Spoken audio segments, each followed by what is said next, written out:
inspirada na Tudo imagem. bem? Tudo bem? Tava lembrado. Tudo bem? Tudo bem com você? Tudo bem, me ouve bem? Tudo bem? Você tá me ouvindo bem? Eu tô te ouvindo bem. Ontem, parece que tava dando um som com o Nichiren. Pessoal que tá aí ouvindo a gente, se por acaso acontecer algo com o áudio, avisa a gente, tá bem? Mas, Lu, tô te ouvindo super bem. Ai, que bom. Obrigada por esse momento. Seja bem-vinda. Essa é a sua live assim, do momento desse livro Construção. Então, a gente está construindo esse momento. Então, ó, esse é teu espaço. A gente quer saber sobre você, sobre o processo de escrita, sobre o livro, sobre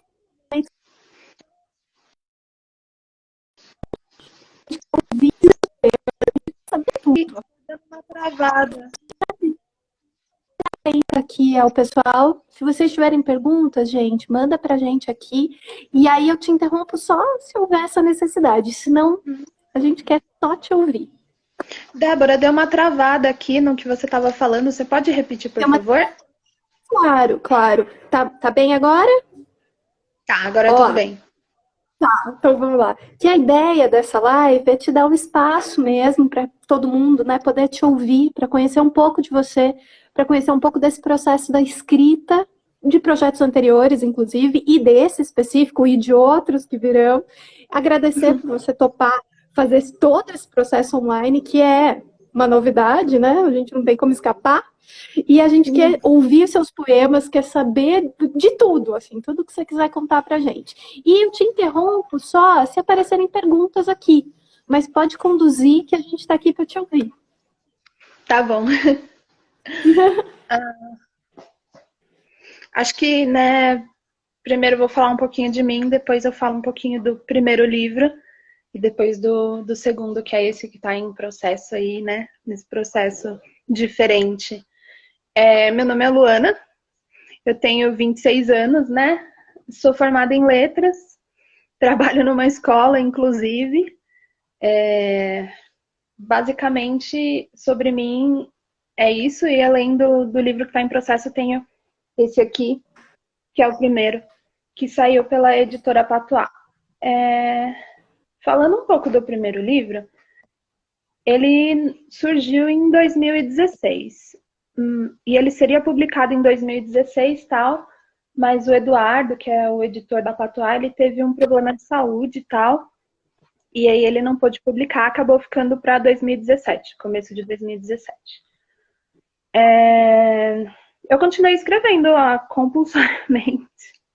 compulsivamente, aliás, nesse final de 2016 e começo de 2017, mesmo com esse livro em vias de ser publicado, tá, até tinha perdido as esperanças um pouco, eu falei assim,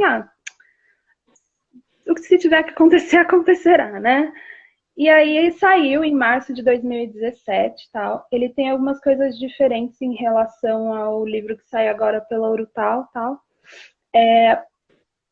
A principal coisa diferente, estou tentando aqui achar a página para mostrar, e que tem muito a ver com o segundo livro, é que nesse primeiro livro tem ilustrações. Ilustrações feitas por mim, tal.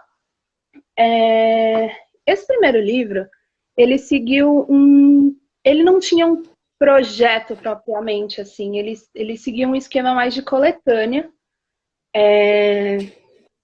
Como foi tudo escrito mais ou menos ali na mesma época, tinha uma coerência tal, mas ele não era um projeto pensado para isso. Eu tinha todo o material pronto e eu decidi depois fazer um livro dele, né? E esses desenhos que tem nesse livro, que são 5, eles faziam parte de um projeto de uma amiga minha. Aí eu falei assim, por que não colocar eles aqui também, né? Eles fizeram parte desse momento e tal. E aí saiu assim. Foi para publicação dessa forma tal. E aí, quando eu pensei em talvez publicar um segundo livro, eu pensei, vou fazer a mesma coisa, quero colocar ilustrações tal. Só que aí teve um pequeno problema. Como ele é um projeto pensado como um projeto, eu tive um pouquinho de dificuldade de conseguir dizer algumas coisas nessa outra linguagem. Então, acabou não rolando. E isso me colocou assim um pouco... Isso mudou, na verdade, o percurso do segundo livro inteiro. Porque eu comecei a rever algumas coisas. E aí eu fiquei pensando que na incomunicabilidade, né? E aí isso acabou contaminando também as palavras, tudo, a forma como eu usava. E aí mudou todo o processo, né? Bom, falando um pouquinho agora do livro que sai pela Urtal, ele tem 7 partes, né, distintas. Vale mencionar que o prefácio foi escrito pela Samantha Esteves, que tem este livro, pela Paclau, Estilhaço, e saiu na antologia da Urtal, Quem Dera o Sangue Fosse Sal da Menstruação, a vermelhinha. E tem a orelha do Rafael Tarran, que tem esse livro aqui, que é um querido, que eu conheci por causa da Letras, tá lá na USP. Então, essa questão da incomunicabilidade meio que contaminou tudo. E aí mudou tudo. E aí, como reflexo disso, no livro novo, tem uma questão muito de definições. Tem definições de dicionário, tem definições que não são de dicionário, que fui eu que coloquei ali de alguma forma, tentando, né, definir de uma forma mais coerente com o que eu estava pensando. E tem essa desconfiança da própria palavra, né? Do que... Eu tô aqui pegando os livros que eu quero mostrar, por isso que eu tô me esticando.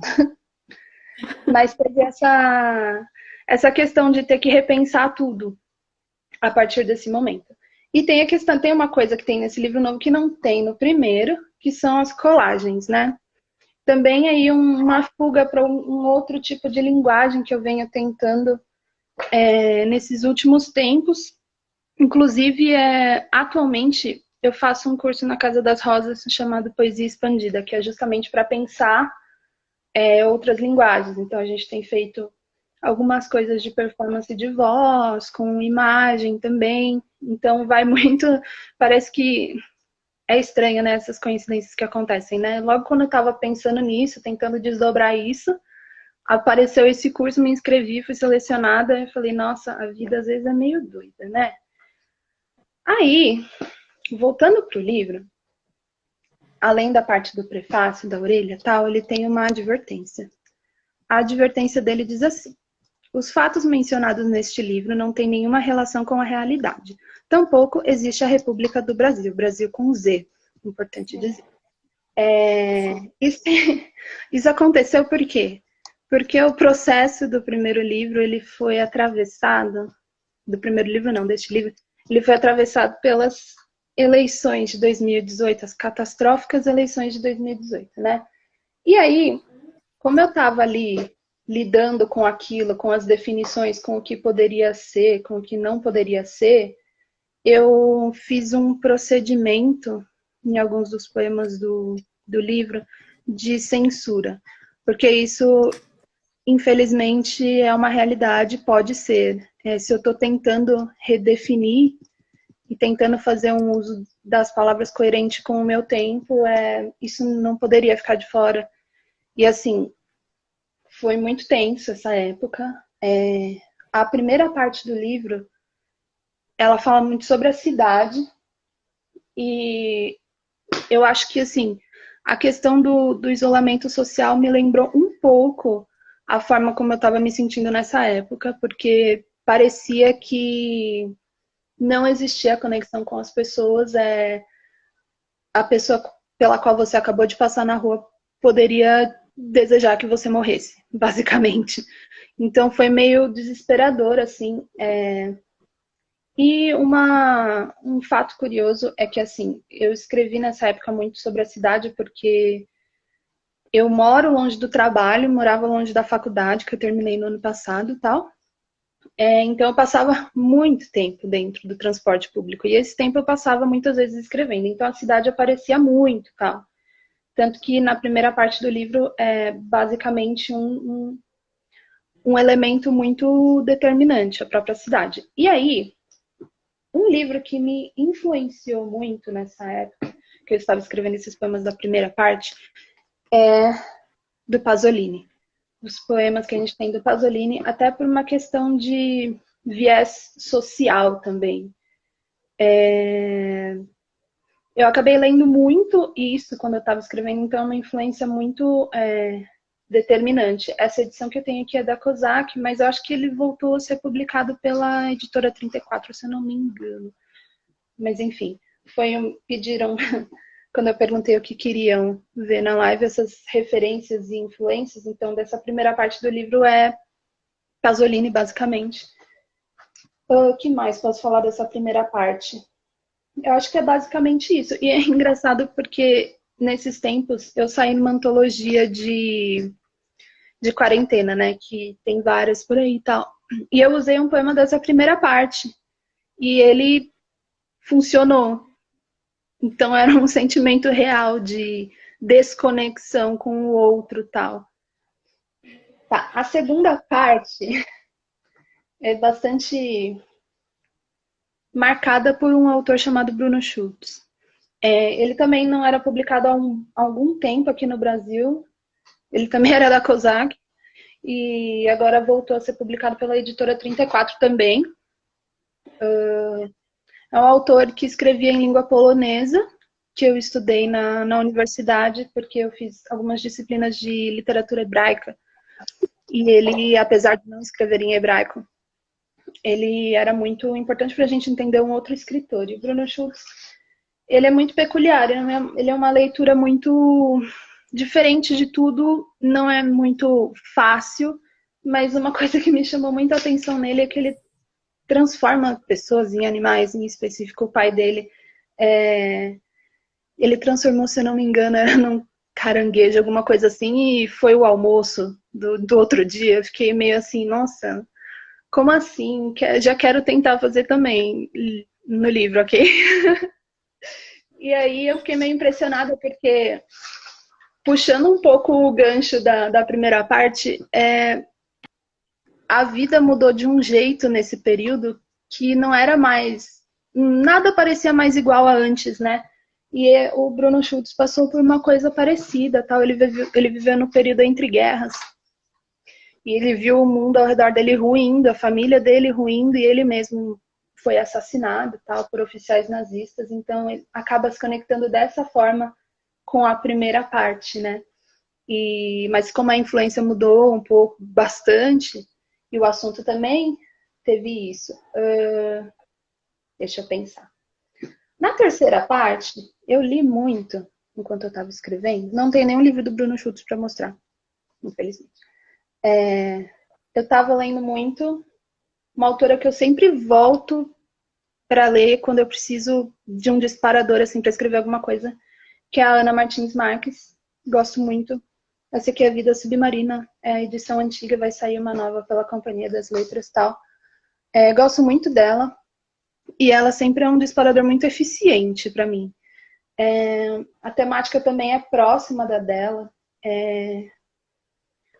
O que tem de legal nessa terceira parte é que eu escrevi uma carta e eu escrevi a carta inteira.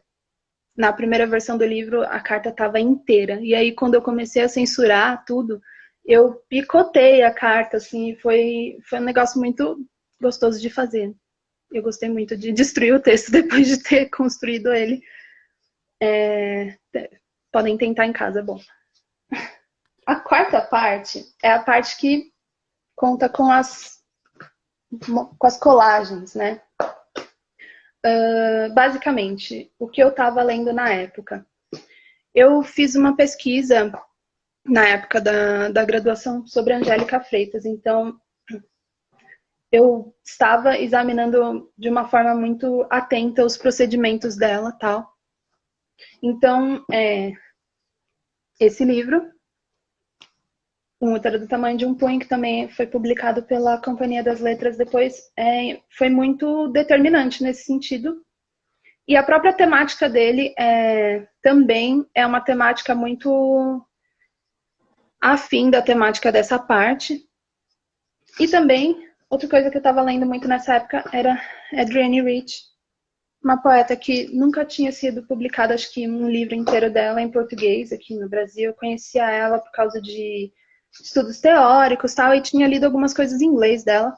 Isso foi publicado pela Jabuticaba Edições. E outra coisa que eu também estava lendo muito na época, e que voltou a ser publicada no Brasil recentemente também, é a Bachmann, Ingeborg Bachmann, austríaca. Ela escreveu poemas, ela foi publicada recentemente pela Todavia, tá? Mas o que eu estava lendo nessa época era esse romance Malina, que é bem antiguinho, tá? A edição que eu tenho, ela foi publicada pela editora siciliana, até nem tem mais para comprar assim novo, você tem que comprar na estante virtual. Mas ele é um romance muito interessante, porque ele é muito... A forma romance não foi suficiente para dizer o que precisava ser dito aqui, então é um pouco caótico, e nesse sentido é um pouco próximo do que eu estava tentando fazer também, e a temática também é bastante afim, é da terceira parte. É um livro bastante impressionante, na verdade. Ele é dividido em 3 partes, eu demorei séculos para ler a primeira parte, e mesmo assim eu gostei muito dele, que é um pouco contraditório. Então, as colagens. O que eu tinha pensado a princípio é usar palavras de outras pessoas que não minhas para dizer, né? Já que eram algo que eu não conseguia formular. E isso acabou dando em uma colagem, que é a colagem da conjugação verbal. Eu postei hoje de manhã no meu Instagram para divulgar a live e tal. Mas uma coisa interessante que aconteceu nessa parte do livro também foi que eu pedi no meu Facebook fotos 3x4 das pessoas que eu precisava para fazer uma colagem, e elas realmente ajudaram. Eu achei isso incrível. Eu tinha acabado de ler esse livro aqui, O Amor dos Homens Avulsos, do Victor Heringer, e ele fez um procedimento parecido, assim, de coletividade, digamos assim. Ele perguntou para as pessoas qual era o nome do primeiro amor delas. E aí tem uma parte no livro que fala todos esses nomes, é muito bonitinho. Esse livro é ótimo, inclusive. Basicamente...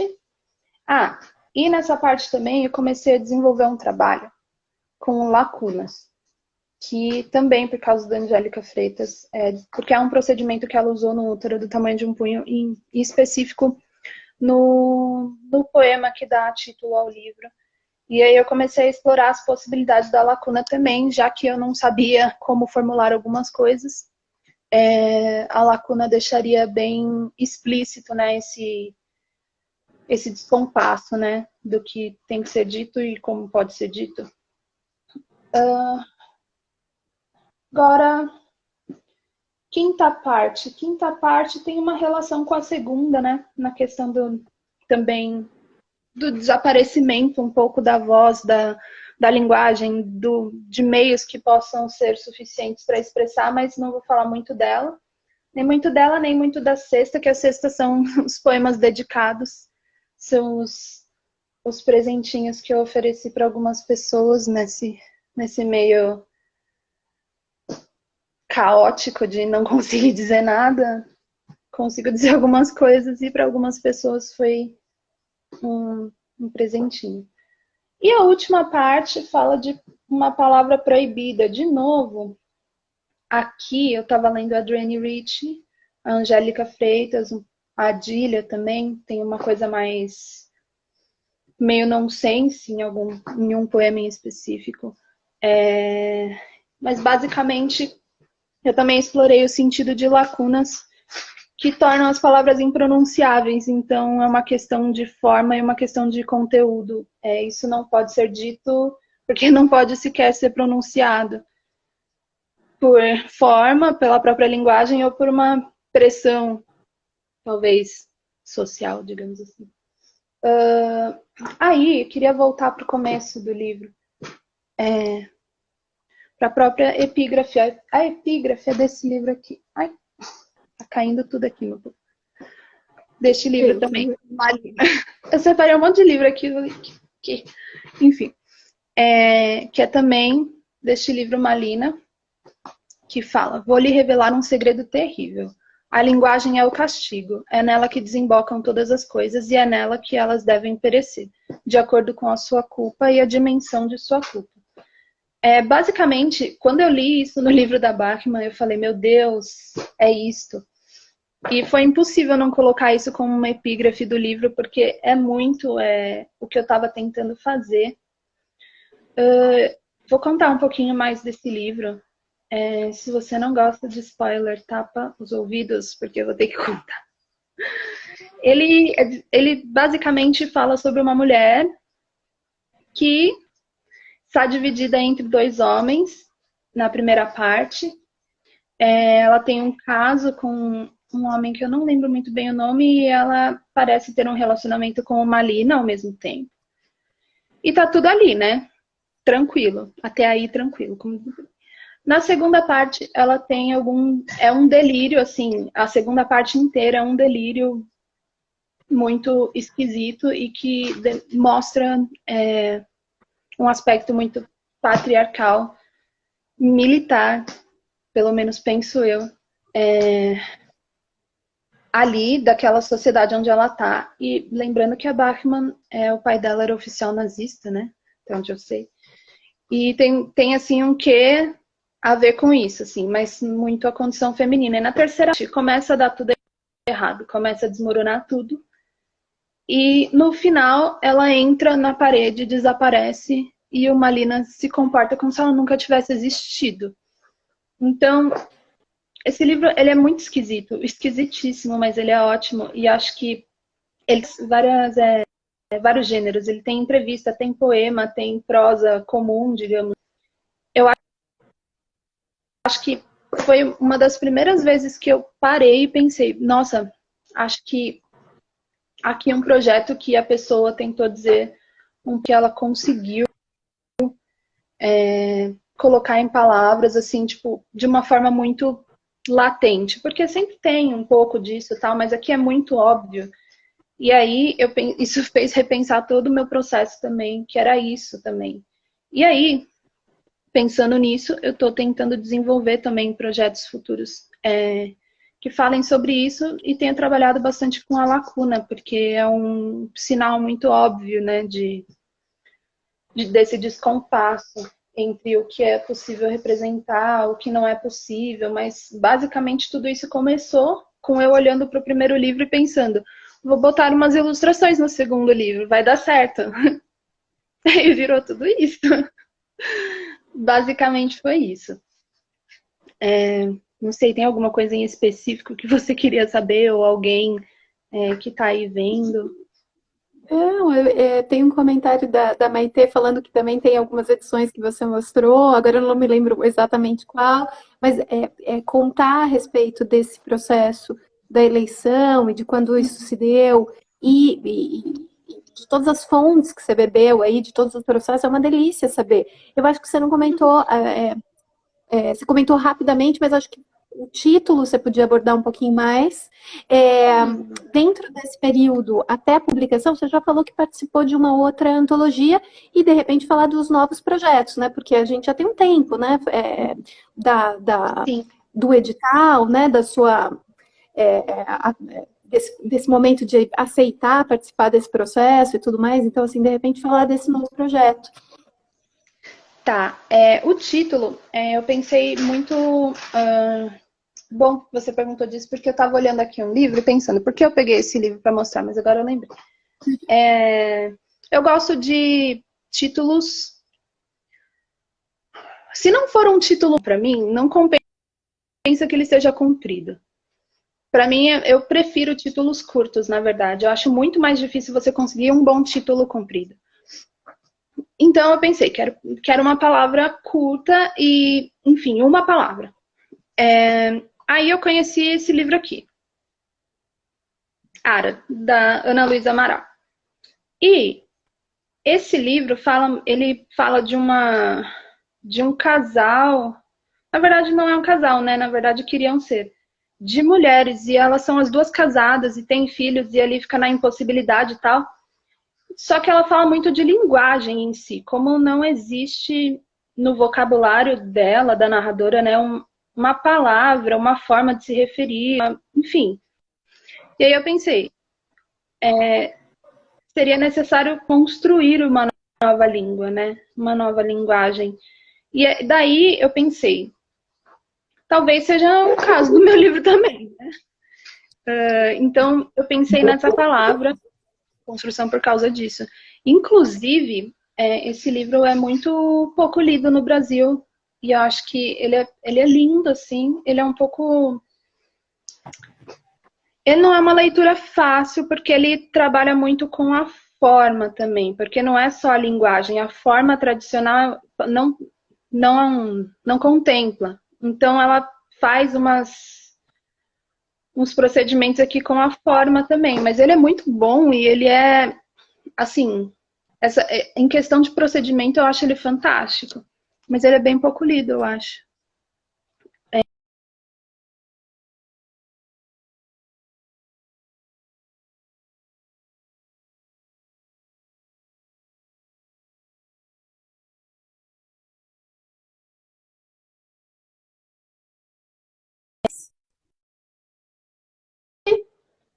Tá bem? Já voltei?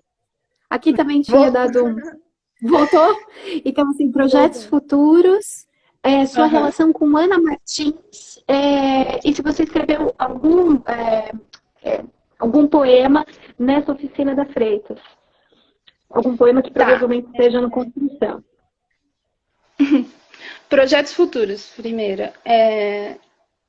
Eu estou trabalhando num livro novo, que pode ser que ele tome outros rumos, porque às vezes você está escrevendo uma coisa e aí você se depara com outras coisas que acabam mudando o rumo que você está tomando. Ainda está nessa fase que não sei bem ainda, livro que eu estou pensando sobre o desaparecimento. Isso tem muita relação com a primeira parte do Construção mesmo. Vem dali também. O disparador vem dali. Então, eu estou tentando desdobrar algumas coisas, mas, basicamente, um spoiler de uma parte que eu já tenho consolidada, assim, que eu não quero mais mexer dentro do livro, eu falo sobre o desaparecimento das pessoas, dos nomes das pessoas, e a partir desse momento em que eu me refiro a essas pessoas com essas iniciais, essa letra some dos textos seguintes, até que fique um texto incompreensível por falta de letras, assim. Isso é, por enquanto, o que eu tenho feito na primeira parte, e eu não quero mexer nesse procedimento, acho que está fechadinho, tanto que eu sentei num dia e escrevi tudo dessa primeira parte a partir dessa ideia, e eu achei que tá... Só que o que é complicado é que essas coisas que vêm, assim, que caem na sua cabeça, depois para você desdobrar elas, para você entender o que é aquilo, porque as coisas caem às vezes, não caem de graça. Isso é uma questão para mim muito clara de referência, de coisas que você leu, de coisas que você viu. Seu cérebro acaba fazendo bate tudo no liquidificador e te devolve. E aí você que se vire, você que lute, né? Para desdobrar isso. E é o que eu estou fazendo agora. Mas, assim, não tem nenhuma previsão. Eu queria terminar logo, porque eu tava fazendo isso, estava meio ansiosa com o resultado. Mas com a quarentena, tudo mudou de novo, né? Eu achei que talvez eu tivesse um pouco mais de tempo para fazer as coisas que eu queria, e eu estava redondamente enganada. Porque mesmo não passando horas e horas do meu dia no transporte público, parece que eu tenho menos tempo do que antes. Isso é, assim, bizarro. Então, eu acho que o meu espaço mental para pensar essas coisas era mais amplo quando eu estava por aí, né? Andando, pegando metrô. Agora parece que é tudo, até a cabeça parece que fechou, sabe? E uma coisa que eu gosto de fazer muito é pensar enquanto eu caminho, né? Eu caminhava todo dia para ir para o metrô, depois saindo da estação para ir até o trabalho mesmo. Então, aí dava mais ou menos uma meia hora de de caminhada assim por dia, tal, na ida, meia hora na volta, e falaram da oficina da Angélica. Eu fiz uma oficina com ela em novembro e tem a ver com isso, não estou fazendo um, mas ela falou desse processo de andar prestando atenção nas coisas. Eu acho que para mim é um disparador andar prestando atenção nas coisas, mas assim que eu pego um detalhe, vira uma introspecção ao ar livre, assim. Então, para mim é um pouco chato não poder estar andando por aí nesse aspecto também, porque ajudava a pensar também o que eu precisava fazer. Sobre a oficina da Angélica Freitas, não tem nenhum poema que eu escrevi durante a oficina no livro, porque o livro já estava fechado nessa época. Eu já tinha batido o martelo, digamos assim, depois de muito hesitar, que ele estava pronto e que eu não ia mexer mais. Essa oficina foi no começo de novembro do ano passado. Eu terminei o livro no meio do ano. Tanto que eu cheguei a mandar para uma outra editora antes do edital, da Urutau e tal, e eu mandei em agosto. Então ele já estava pronto. Mas foi uma coincidência também muito engraçada, porque eu até comentei com a minha amiga, Fernanda, um beijo, Fernanda, que quando eu imaginava esse livro pronto, eu imaginava ele graficamente como um livro da Urutau. E aí eu mandei para outra editora. Aí eu fiquei esperando, né, tal. Aí eu tava em dezembro lá, rolando a timeline do Instagram, pensando, meu Deus, quando virá a minha resposta? E aí, plau, apareceu o edital na minha cara, assim. Eu falei, nossa, essas coincidências são muito engraçadas, assim. Eu sou uma pessoa supersticiosa. Então, pra mim não é muito coincidência.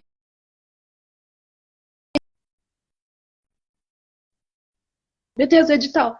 Já fiz o sumário e já mandei assim no mesmo dia, sabe? Bem doida, ansiosa, enfim, das ideias. Mas tinha alguma coisa que eu precisava responder mais?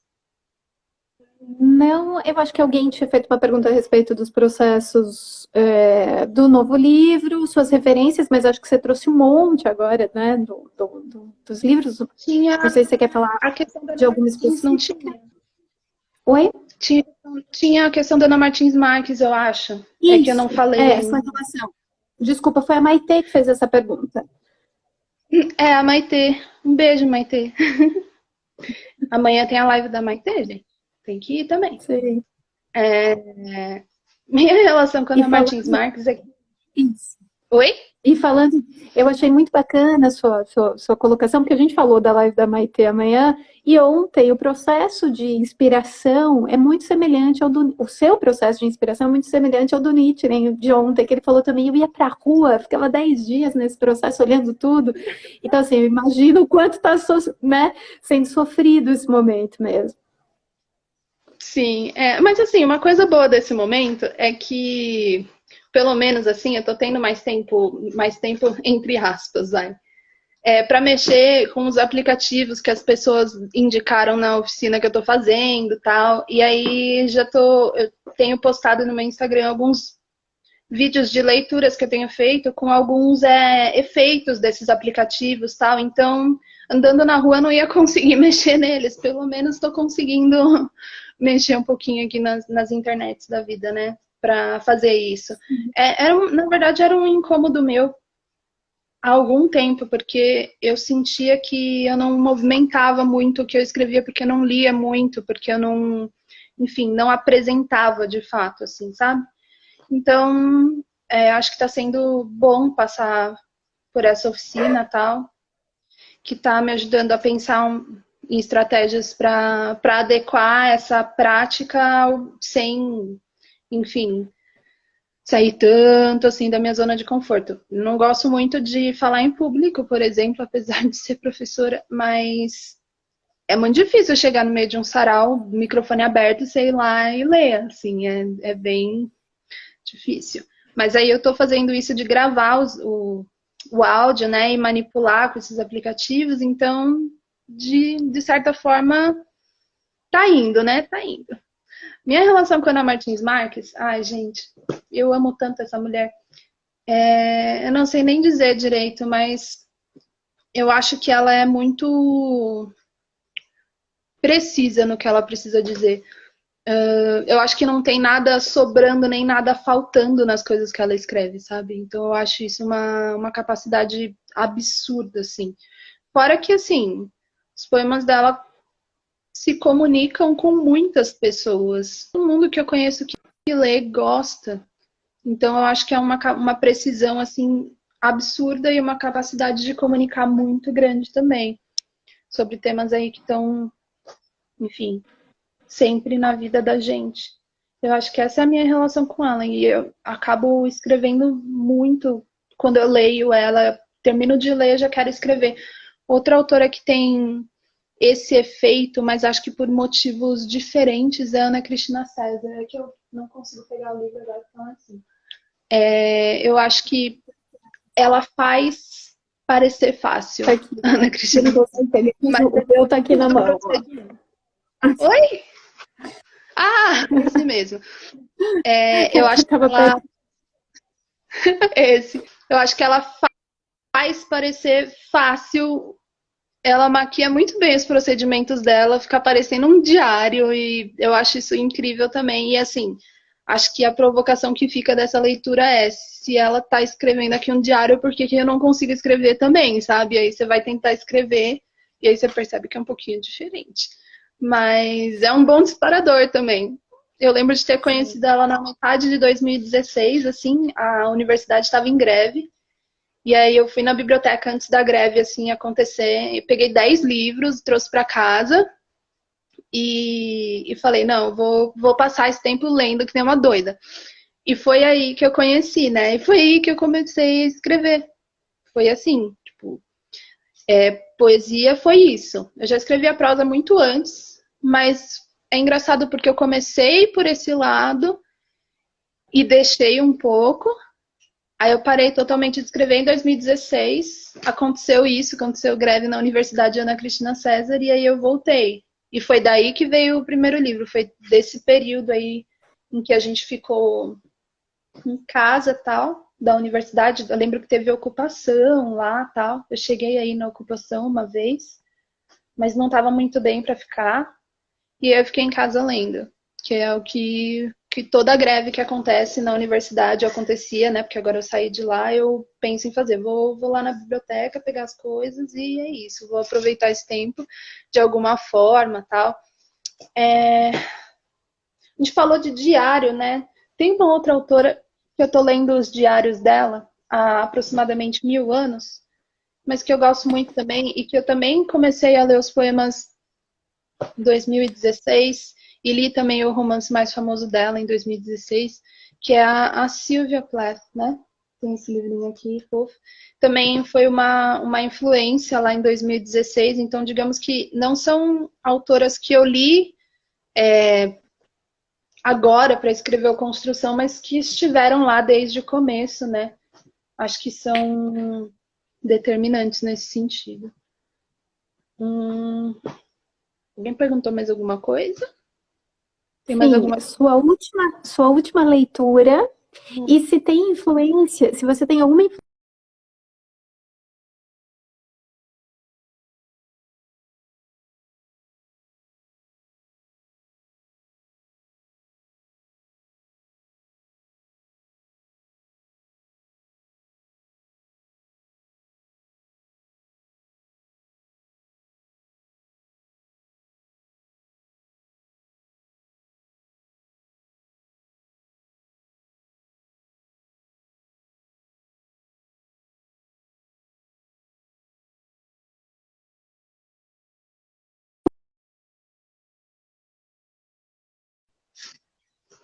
Voltou? Voltou. Voltou. Eu falei, gente, como assim? O romance é lindo mesmo. Desculpa, eu não sei se você ouviu as perguntas. Eu ouvi a E primeira só da última leitura. a primeira era isso, sua última leitura. E a segunda perguntava a respeito de influências musicais e filmes, além do que você já apontou. E aqui está falando sobre. A Júlia acabou de perguntar a respeito de oralidade dos poemas, se é algo que te chama atenção. É um negócio que pega. Bom, vamos por ordem. A última leitura que eu fiz foi esse livro aqui. A Mulher dos Pés Descalços, da Scholastic Mukasonga. Fala sobre o genocídio de Ruanda, do ponto de vista de uma mulher que morava, tinha uma família que foi dizimada nesse episódio. É muito bonito e muito triste, mas é um livro que me surpreendeu um pouco porque ele não foca tanto no que as pessoas esperam ler quando elas pensam num livro desse. Ele não fala sobre o episódio em que a família toda foi assassinada. Ele fala como a vida era antes. É bem bonito. E como algumas tradições foram mantidas, outras não. Fala muito da mãe dela, é uma figura muito central nessa narrativa. E é muito bonito. Eu gostei muito desse livro, apesar dele ser bem sofrido, justamente porque você sabe qual é o final daquilo. Então é bem triste. Mas é um livro que eu recomendo. Depois eram influências musicais. Musicais e filmes, Eu confesso que eu sou uma pessoa que não vê muitos filmes. Isso é meio esquisito, mas assim, é assim que acontece. Eu não sou, quer dizer, se me falarem, vamos ver um filme, eu falo, vamos. Mas para eu pensar, vou ver um filme por iniciativa própria, custa. Então, e série, então, piorou. Piorou. Eu fico perdida no pessoal comentando as séries e eu fico, nossa, bonito o céu, né? Enfim. E aí, então, séries e filmes, assim, não tenho muito o que dizer. Música. Deixa eu pensar no que eu tava ouvindo. Eu lembro muito nitidamente de ouvir muito Smiths quando eu estava escrevendo a primeira parte da construção. Por algum motivo, acho que tem uma sonoridade mais obscura, meio, enfim. Mas das outras partes eu não consigo dizer se tem influência, porque eu não lembro de eu ouvindo coisas enquanto eu escrevia essas outras partes. É mais essa primeira parte que era Smiths, porque estava todo mundo triste. Basicamente. Tinham perguntado mais alguma coisa? Ah, da oralidade. Então, como eu era uma pessoa meio travada para as leituras, o Construção ainda tem um pouco disso de não pensar em como o poema ficaria na voz, mas ele tem ele é mais fácil, digamos, de ler do que o primeiro. O primeiro eu acho muito difícil conseguir ler ele, fazer uma apresentação assim mais... enfim, do jeito que eu imagino que deveria ser. Primeiro porque ele tem vários poemas que são mais curtos. Eu gosto de ler poemas mais longos. Eu acho que tem mais espaço, né, digamos assim, para procedimento. Já a Construção, ele tem uns poemas mais longos, mas tem também a questão da lacuna. Os poemas que têm lacuna, você não consegue ler a lacuna. Por enquanto, eu não pensei em uma maneira prática de fazer isso. Talvez exista um procedimento que me contemple aí na lacuna, mas por enquanto eu não encontrei. Só que as coisas que eu tenho escrito recentemente, elas estão indo por esse caminho, porque a maior parte delas eu estou escrevendo por causa dessa oficina de poesia expandida. Então, em algum momento eu penso em como isso ficaria em voz mesmo, né? Alguém perguntou se a coisa marrom que estava por aqui era meu gato, mas não é. Que eu vi. E acho que é isso dessas perguntas, tal.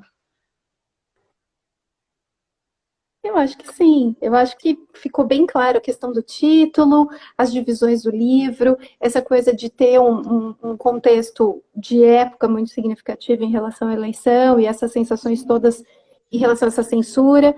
Uma pena que isso não tenha sido só uma questão passada, né? Essa sensação perdura hoje de uma maneira que não deveria estar acontecendo, mas está aí, né? E a Marcela está perguntando se o verso aí pende para a prosa. Eu acho que sim. Eu acho que em certa medida sim. Eu acho que dá para prosa poética. Ele não assim. Enfim, ele é mais fluido às vezes. Eu acho que isso deixa a leitura mais próxima da prosa às vezes. Mas eu tô contaminada por causa da última leitura, né, dessa revisão. Então eu tô contaminada. Eu já ia falar, parece, já queria. É belíssimo, na verdade, né? Tem alguém que já te entregou, te chamou de mentirosa, disse que você assistiu a filme sim, né? Então, por favor. 2 filmes esse ano, eu acho. E o pedido sobre. Eu tô aqui preocupada com o tempo pra gente ouvir sua leitura. Eu tô aqui preocupada porque eu tô sem horário. Eu também tô sem aqui. Peraí, deixa eu olhar aqui. São 5h48.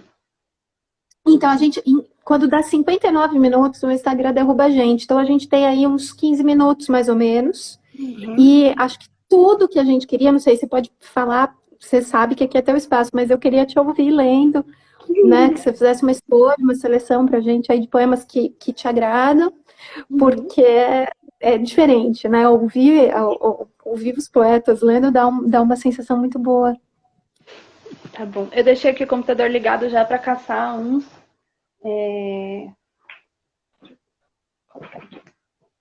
Tá uma bagunça aqui. Enfim.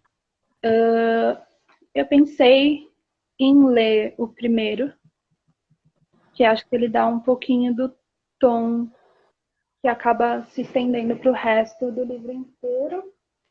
A Fernanda pediu para mostrar o Félix, mas não dá, porque ele tá lá fora e ele vai querer me matar, que ele odeia que pegue ele. Tá. O primeiro poema não tem título. Ele saiu numa antologia no ano passado, de Dia do Trabalho. Sobre ele, eu acho que é isso. Tá. Entre tantos outros, me equilibro sobre minhas pernas num trem cheio. Me pergunto se ainda sou poeta. Entre tantos outros, caminho pelas ruas ao raiar da aurora de minhas horas roubadas. Me pergunto se ainda sou poeta. Debruçada sobre a mesa, penso no sol que banha as superfícies, no excesso de circunstâncias. Me pergunto se ainda sou poeta. Entre tantos outros, atravesso a cidade sobre trilhos impiedosos, vagões de matéria humana, vagões de mão de obra. Me pergunto se ainda sou poeta. Entre tantos outros, observo a matéria de minhas mãos envelhecer, enquanto a chuva fustiga os telhados. Me pergunto se ainda há poeta. Esse é o primeiro do livro. Vamos ver. Vou pescar mais algum aqui de alguma outra parte para dar uma variada.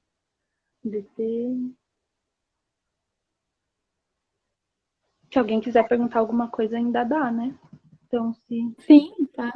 Tô entendendo. Que coisa. Os momentos assim que a gente fica esperando o negócio descer do silêncio constrangedor. Não tem nada constrangedor, a gente já tá adorando, foi uma conversa muito boa. Rende que é uma delícia, uma delícia. Deixa eu ver o que mais eu vou ler dessa parte. Tá. Vamos para a terceira parte agora.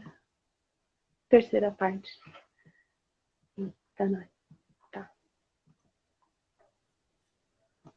Tem aquele poema que ele é curtinho, que eu não gosto de ler poemas curtinhos, mas que você comentou na revisão, que é uma das imagens mais bonitas do livro. O título é Mesmo que falemos português, o outro é sempre território estrangeiro. É um verso só, curtinho.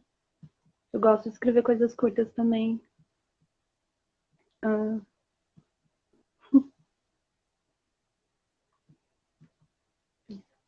Foi o tipo de revisão, enquanto você procura aí, que foram mais elogios do que qualquer outra coisa, né? Ia me deparando com as imagens e escrevendo os comentários ali. É realmente muito bonito, é muito incrível. Você vai dando um ódio, você vai lendo, você fala, não, agora essa é a imagem mais bonita do livro. Aí depois você fala, não, mas essa agora é. E não, então agora é essa. E vai trocando E é uma sensação como ela se superou nesse verso, não é possível que é melhor que o outro, você fica nessa expectativa. É muito bom de ler. Tá, vou ler um da terceira parte agora. Que inclusive esse poema acho que foi o primeiro que eu li em voz alta num sarau. E assim, li me escondendo. Porque ler é sempre se expor, né? Enfim. Minha ideia de distância tem relação com o mar. Em meu pensamento, tua figura está além. Daí outro motivo pelo qual não te envio a carta. Tuas promessas jamais serão perdoadas e tuas palavras sempre ficam pelo caminho.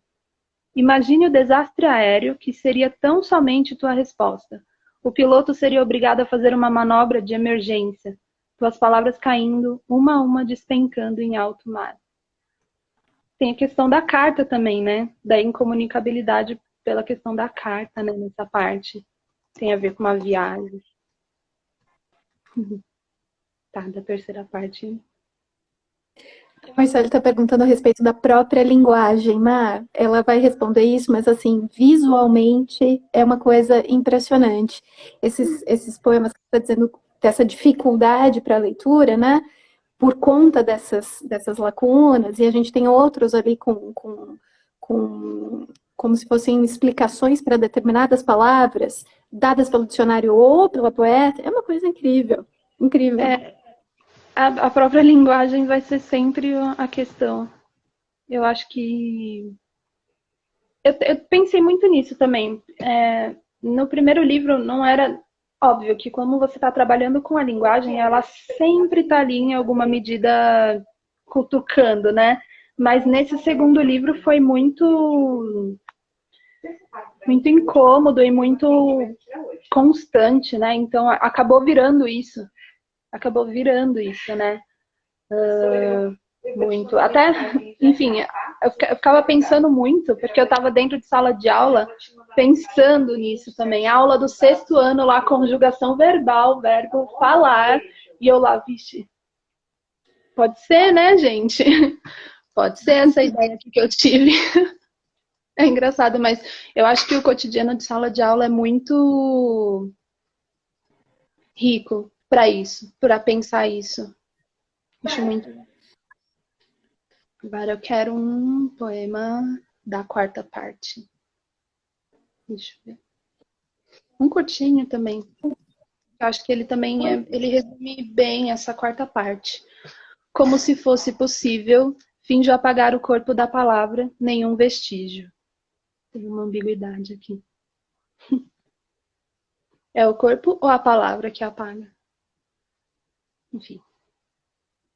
Tá, aqui tem um poema de lacunas, que não dá para ler muito, que é a questão das lacunas. Nessa parte do livro tem a colagem das fotos 3x4 de mulheres e tal, e eu coloquei lacunas nos nomes, justamente porque eu estava numa aula de substantivo do sexto ano, pensando, não, substantivo comum, né? Qualquer um ser que não é particular, o substantivo próprio, um ser em particular, tal. Eu pensei numa condição coletiva, então dá para encaixar qualquer nome ali, né? Eu pensei nisso nessa parte. Eu gostei bastante de fazer isso. Eu tive que fazer na mão a colagem e editar no sofisticado Paint também. Não deu certo no final. A imabilidade te dá uns procedimentos que às vezes têm uns resultados melhores do que o professor da oficina sempre fala isso. Vocês não sabem mexer com os negócios e às vezes é essa que é a graça. É isso que deixa legal. O nome das coisas. É a mesma guerra de sempre, disseram. O vencedor não há de escrever somente a história, mas também um novo dicionário.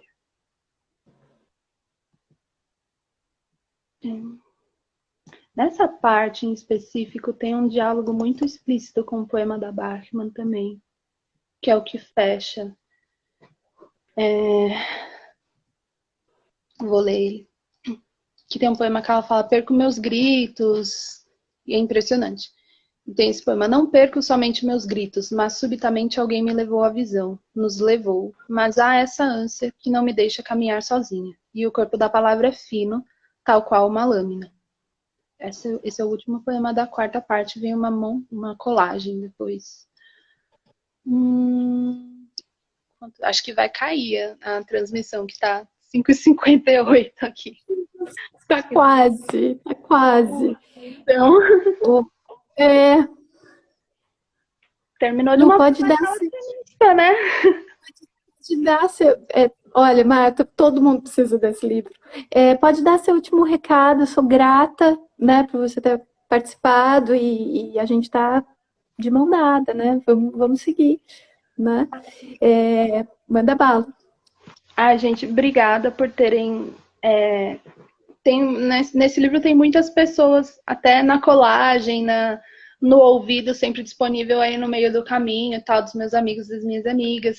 Também tem o pessoal do financiamento. Tem tanta gente, né, no final das contas, que acaba sendo bem quase coletivo, né? Então, muito obrigada por quem esteve aí nesse caminho, né? Para quem está aqui na live hoje, neste sábado, quarentenado, me ouvindo, né? Ler essas coisas, falar todas as coisas, enfim. E agradeço também a editora, porque vocês apareceram quando eu queria que vocês aparecessem lá em dezembro com o edital. Eu fiquei, nossa. E deu certo. E apesar da quarentena tal, a gente vai, né? A gente vai indo.